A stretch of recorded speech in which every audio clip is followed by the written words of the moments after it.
Дөрвөлжин цаасаар туулаа нугалж сурцгаая. Тийм учраас ам дөрвөлжин цаасаа голоор нугалж нугдаас гаргана. Аавныхаа дараа цаасаа эргүүлж дэлгээ. Хоёр өнцгийг ижил хэмжээтэй хоёр талаас нь нугалж өгнө.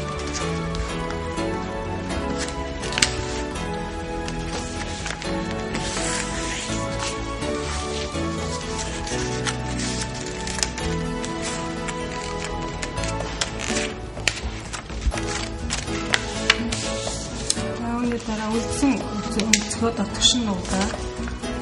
Доод зэргийн үлдээ даргаж гадагш нь нугалж өгнө.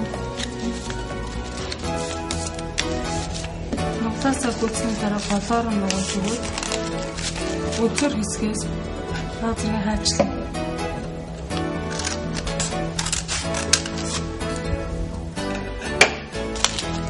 Хайчилсан хэсгийг хоёр тийш нугалж өгөөд чихийг гаргана.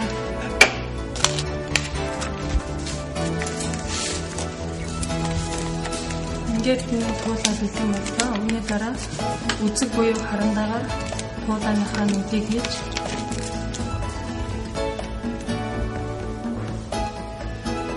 туулаа чимэглээ. За бид энэ туулааныхаа нуглаасыг ашиглаад ам дөрвөлжин цаасаараа доогн нугалж харуулъя. Мөн ам дөрвөлжин цаасаар доогн хийж үзүүлээ. Ийм учраас түрүүний туулааны нуглаасын адил хоёр үзүүрийг ижил хэмжээтэй нугалж үлдсэн үзүүрийг баг зэрэг нугалж өгнө. Ингээд хоёр талаас нь баг зэрэг нугалж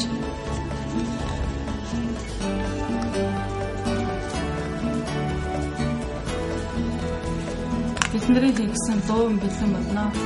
Энэ дуугандаа бид навч хийхдээ мөн ам дөрвөлжин цаасыг голоор нуглаад